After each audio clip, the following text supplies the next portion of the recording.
Hello friends, welcome back to my channel. তো বন্ধুরা, এখন আমরা কথা বলবো ধুরন্ধর দ্য রিভেঞ্জের অফিসিয়াল বক্স অফিস কালেকশনটা নিয়ে। ছবিটা দ্বিতীয় সপ্তাহে এসে টোটাল কত কালেকশন করলো, ওভারসিজ এবং ওয়ার্ল্ড ওয়াইড জুড়ে ছবিটার গ্রস কালেকশন কত হলো এবং ইন্ডিয়ার নেট কালেকশন কত হলো, আমরা সেটা নিয়ে কথা বলবো। প্রথমত, এই ছবিটার বক্স অফিস কালেকশন বা বক্স অফিসে যেরকম প্রভাব আমরা দেখতে পাচ্ছি, এটা অ্যাকচুয়ালি আমাদের ভাবনা চিন্তার বাইরে। আমাদের যা এক্সপেকটেশন ছিল, আমাদের যা প্রেডিকশন ছিল অ্যাকচুয়ালি এই মুহূর্তে দাঁড়িয়ে, সেটা রেস্ট ইন পিস হয়ে গেছে। দ্বিতীয় সপ্তাহে এসে ছবিটা 800 কোটি পার করে ফেলেছে। মানে এটা প্রথম, হিন্দি সিনেমা ছেড়ে দাও, এটা প্রথম ইন্ডিয়ান সিনেমা যেটা এরকম পারফরমেন্স দিচ্ছে, হিস্টোরিক পারফরমেন্স দিচ্ছে। আমি তোমাদেরকে বলে রেখেছিলাম যে এই ছবিটা আরামসে 2000 কোটি যাবে, তো যাবেই, জাস্ট গ্যারান্টি আছে। আরেকটা কথা বলে রাখি, দাঙ্গালের যে রেকর্ডটা আছে, দাঙ্গালের বোধহয় ওয়ার্ল্ড ওয়াইড জুড়ে কালেকশনের রেকর্ড রয়েছে 2100-2200 কোটি টাকার মতো। তো সেই রেকর্ড কিন্তু আরামসে ভেঙে দেবে, কারণ যে মানে লাফিয়ে লাফিয়ে এগোচ্ছে অ্যাকচুয়ালি, বলাই বাহুল্য যেরকম বক্স অফিস কালেকশন হচ্ছে। ডেফিনেটলি এটা রেকর্ড ব্রেকিং করবে, মানে হিস্টোরিক বা মাইলস্টোন সেট করবে, এটুকুনি বলে রাখছি। আর একটা কথা বলে রাখি তোমাদেরকে, ধুরন্ধর দ্য রিভেঞ্জ ছবিটা নিয়ে মানে নেগেটিভিটি বা সমালোচনা কিন্তু কম হয়নি, প্রচুর রকম হয়েছে। একটা ভালো ছবি যখনই হবে বা একটা ভালো ছবি যখন এটা ভালো পারফরমেন্স করবে বক্স অফিসে, তখন ভাই নেগেটিভিটি তো আসবেই, চারিদিক থেকেই আসবে। বাট আমরা ধুরন্ধর দ্য রিভেঞ্জের ক্ষেত্রে যেটা দেখলাম, সেটা সত্যি খুব মানে অবাক করার মতো বিষয়, যে একটা ছবির ক্ষেত্রে নেগেটিভ প্রচারটাও কিন্তু কাজে লাগে। নেগেটিভ প্রচারটাও কিন্তু একটা ছবিকে বলতে পারো যে বক্স অফিসে অনেক লাভ এনে দিতে পারে। আমরা ধুরন্ধর দ্য রিভেঞ্জের ক্ষেত্রে এটাই দেখলাম।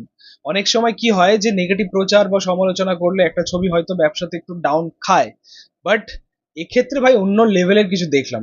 মানে আমাদের ইন্ডিয়ান দর্শক বা সিনেমার দর্শক ওয়ার্ল্ড ওয়াইড জুড়ে, তারা এতটাই পাগল এই ছবিটা নিয়ে, এতটাই ক্রেজি এই ছবিটা নিয়ে, যার ফলাফল বা যার প্রভাব আমরা বক্স অফিসে রীতিমতো দেখতে পাচ্ছি। সো যাই হোক, আমার মনে হয় যে ধুরন্ধর দ্য রিভেঞ্জ ইন্ডিয়ান সিনেমার জন্য, ইন্ডিয়ান সিনেমার দর্শকদের জন্য একটা গর্ব।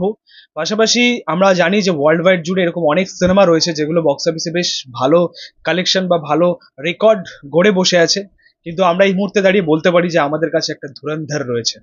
তো যাই হোক, ধুরন্ধর দ্য রিভেঞ্জ দ্বিতীয় সপ্তাহে এসে ছবিটা ইন্ডিয়াতে টোটাল নেট কালেকশন করেছে 867 কোটি টাকা, যেটা বলতে পারো যে আমাদের ইন্ডিয়ান সিনেমা হিস্ট্রিতে প্রিভিয়াস সমস্ত ছবির রেকর্ড ভেঙে দিয়েছে এবং একটা মাইলস্টোন সেট করে দিয়েছে আর কি। কি জওয়ান, কি পাঠান, কি পুষ্পা, কি বাহুবলী, সমস্ত রেকর্ড কিন্তু জাস্ট গিলে খেয়ে নিয়েছে আর কি। অ্যাকচুয়ালি আমি দ্বিতীয় সপ্তাহের কথা বলছি, এখনো পর্যন্ত ছবিটা যে গতিবেগে এগোচ্ছে, ফার্স্টেস্ট 800 কোটির মার্ক ছুঁয়েছে আর কি ছবিটা। সো এটা জাস্ট নেট কালেকশন ছিল। গ্রস কালেকশন করেছে ওয়ার্ল্ড ওয়াইড থেকে 1023 কোটি টাকা, ওভারসিজ কালেকশন হয়েছে 342 কোটি টাকা, এবং ছবিটার টোটাল ওয়ার্ল্ড ওয়াইড গ্রস হয়েছে 1365 কোটি টাকা। Just historical, just remarkable.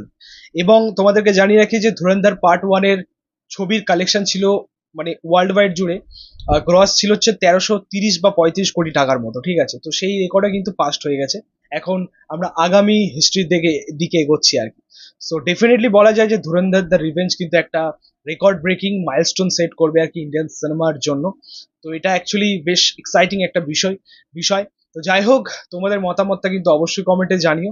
ভিডিওটা ভালো লাগলে অবশ্যই লাইক করে শেয়ার করে দিও, পাশে থেকে সাপোর্ট করে চ্যানেলটাকে অবশ্যই সাবস্ক্রাইব করে যাও, পাশে থাকা বেল প্রেস করে দিও পরবর্তী ভিডিও। Thank you.